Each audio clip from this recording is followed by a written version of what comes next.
महाकुंभ में हुई भगदड़ के बाद आज जब संसद में राष्ट्रपति के अभिभाषण पर चर्चा चल रही थी तो महाभारत होना तो तय था ही, मगर महाकुंभ के महानुष्ठान में हुई अनहोनी पर इस तरह से सियासत होगी शायद एक किसी ने नहीं सोचा था।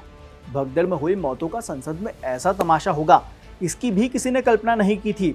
सरकार ने मौतों का आंकड़ा 30 बताया, मगर विपक्ष आस्था की डुबकी लगाने आए श्रद्धालुओं के साथ हुई अनहोनी का शायद तमाशा बनाने में इतना व्यस्त हो गया कि गिनती पर ही सवाल खड़े कर दिए। विपक्ष के सांसदों ने आज न केवल संसद की गरिमा को ठेस पहुंचाई बल्कि लोगों की आस्था को भी तार तार कर दिया। ये शब्द मेरे नहीं बल्कि सरकार के हैं। संसद में महाकुंभ पर कितनी महाभारत हुई, आज स्पेशल रिपोर्ट में बात इसी पर विस्तार से करेंगे। नमस्कार, मेरा नाम है अमन जैन और आप देखना शुरू कर चुके हैं जागरण की स्पेशल रिपोर्ट। अब सीधा खबर पर आते हैं। मौनी अमावस्या पर महाकुंभ में आए श्रद्धालुओं के साथ बड़ी त्रासदी हुई थी। सरकार ने उसी दिन आंकड़े जारी किए थे, कबूल किया था कि भगदड़ में लोग हताहत हुए, कई लोगों की जान भी गई, व्यवस्था में चूक भी कबूल की, मगर साथ में दुरुस्त करने का भरोसा भी दिया। आंकड़ा जब पूछा गया तो सरकार ने 30 लोगों की मौत की बात कही। कहानी यहीं से शुरू हुई। विपक्ष लगातार ये आरोप लगाता रहा कि सरकार मौत के आंकड़े छुपा रही है। आज बजट सत्र पर जब लोकसभा में राष्ट्रपति के अभिभाषण पर चर्चा चल रही थी तब विपक्ष लगातार नारे लगा रहा था। सदन में बढ़ते हंगामे को देखकर लोकसभा अध्यक्ष ओम बिरला ने कहा कि राष्ट्रपति ने अपनी स्पीच में महाकुंभ का भी जिक्र किया है, अभी प्रश्नकाल है, इसीलिए दूसरे किसी भी विषय पर चर्चा नहीं हो सकती। इसके बावजूद भी विपक्षी सांसद लगातार हंगामा करते रहे। सांसद सदन के वेल में तक आ गए। वे लगातार नारे लगा रहे थे, सरकार कुंभ में हुई मौतों का आंकड़ा जारी करे, केंद्र सरकार होश में आओ, होश में आओ। नंबर 5 मनीष तिवारी, प्रश्नकाल में आप विषय को नहीं उठाना चाहते, नहीं करना चाहते, ओके। माननीय मंत्री जी, जब बात काबू से बाहर होने लगी तो ओम बिरला ने हंगामा कर रहे सांसदों से तल्ख अंदाज में पूछा, आपको जनता ने यहाँ सवाल पूछने भेजा है कि मेज तोड़ने? अगर मेज तोड़ने भेजा है तो जरा और जोर से मारिए। माननीय सदस्यगणों, आपको जनता ने टेबल तोड़ने के लिए नहीं भेजा है। आप पहली बार चुन के आए हो। टेबल तोड़ने के लिए नहीं भेजा आपने। टेबल तोड़ने के लिए भेजा है क्या आपको, कि चर्चा के लिए भेजा है यहाँ पर? हालांकि कहानी यहीं खत्म नहीं होती। एक तरफ लोकसभा में विपक्ष हंगामा कर रहा था तो दूसरी तरफ राज्यसभा में भी महाकुंभ भगदड़ में हुई मौतों को लेकर विपक्षी कार्यवाही नहीं होने दे रहा था। थोड़ी देर ही सदन की कार्यवाही चली कि राज्यसभा से विपक्ष ने वॉकआउट कर दिया। हालांकि सभी 1 घंटे बाद वापस लौट आए। संसद के बाहर भी सांसदों ने महाकुंभ पर बयानबाजी शुरू कर दी। हद तो तब हो गई जब समाजवादी पार्टी के सांसद राम गोपाल यादव ने भगदड़ में हजारों लोगों की मौत का दावा कर दिया। लोगों का, वहाँ जो प्रत्यक्षदर्शी हैं उनका कहना है कि हजारों लोग उसमें मारे गए, कुछ लोग गंगा में बहा दिए गए, कुछ लोगों को दबा दिया गया।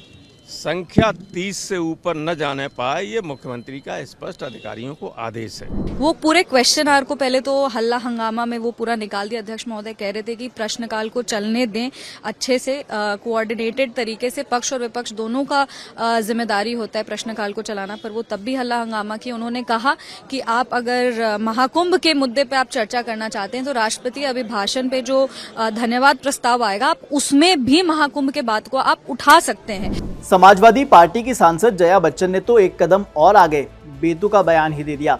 उन्होंने सवाल उठाया कि मृतकों के शरीर को सरकार ने नदी में ही फेंक दिया है। कुंभ में जो अभी चल रहा है उसमें जांच की जरूरत है। आप देखिए ना, आप लोगों के पास सारी तस्वीरें आ रही होंगी। जो दलदल में लोग फंस गए हैं उनको बाहर निकाल रहे हैं।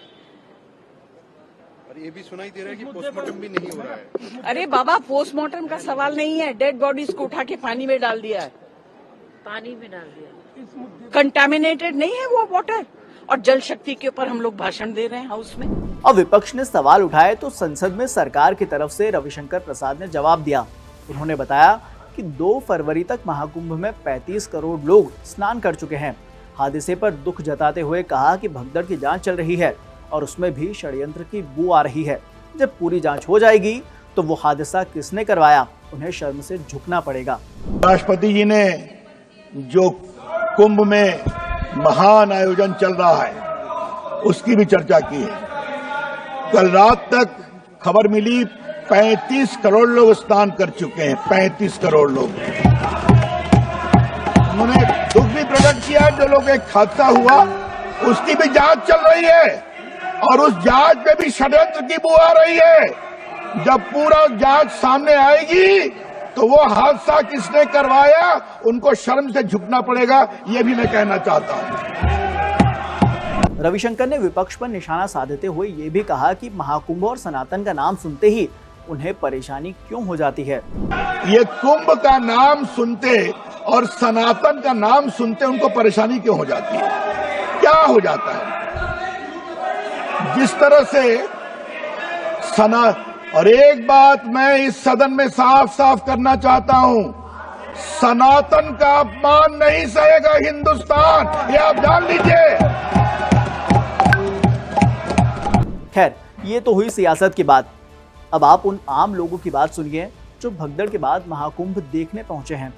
उन्होंने महाकुंभ की व्यवस्थाओं के बारे में जो बताया वो भी ध्यान से सुनिएगा और खुद तय कीजिएगा कि जो लोग दुनिया के सबसे बड़े मेले महाकुंभ को बदनाम करने की कोशिश कर रहे हैं और सोशल मीडिया, फेसबुक और इंस्टाग्राम पर जो झूठ फैलाया जा रहा है वो कितना सच है। महाकुंभ में लोगों ने व्यवस्थाएं देखने के बाद खुद दावा किया कि सोशल मीडिया पर महाकुंभ के बारे में 90% फर्जी खबरें फैलाई जा रही हैं। किसी तरह की कोई प्रॉब्लम किसी के लिए नहीं है। तो एक अफवाह है कि भीड़, जो लोग दिखा रहे हैं भीड़ मोबाइल पे कि इतनी भीड़ है, इतनी भीड़ है, कुछ भीड़ नहीं है। ट्रेन से उतर के 2 घंटे आने में और अपने वापस जा रहे हैं घर को नहा के। कोई भीड़ भाड़ नहीं है, सुकून से आओ। मोदी और योगी ने अच्छी व्यवस्था की है लोगों के लिए। बहुत अच्छा लगा, बहुत अच्छा फीलिंग आ रहे हैं और सुविधा अच्छी करके रखी है। मोदी और योगी ने अच्छी व्यवस्था की है लोगों के लिए, किसी चीज की डरने की जरूरत नहीं है, निश्चिंत रहे। आओ, भारत माता की जय, गंगे मैया की जय। नहीं, अब जा रहे हैं, दिल खोल के आओ, दिल खोल के आओ, किसी से डरने की जरूरत नहीं है। लोग अफवाहों में डाल रहे हैं, मत रहो अफवाहों में। उधर दूसरी तरफ मौनी अमावस्या पर अमृत स्नान से पहले हुई भगदड़ के मामले में साजिश की भी आशंका जताई जा रही है। घटना से जुड़े कुछ ऐसे तथ्य सामने आए हैं जिनके आधार पर स्पेशल टास्क फोर्स और आतंकवाद निरोधक दस्ता इनपुट जुटा रहा है। सूत्रों की माने तो कई संदिग्ध मोबाइल नंबरों को सर्विलांस पर तक लगाया गया है। एसटीएफ चीफ अमिताभ यश महाकुंभ मेला क्षेत्र में डेरा डाले हुए हैं। वो अपनी टीम के साथ लगातार मॉनिटरिंग कर रहे हैं। सूत्रों का कहना है कि भगदड़ की घटना के बाद कई ऐसे वीडियो वायरल हुए थे जिसमें कुछ युवकों पर धक्का देने और गिराने का भी आरोप लगा। वो कौन है, इसके बारे में जानकारी जुटाई जा रही है। फिलहाल के लिए इस खबर में इतना ही।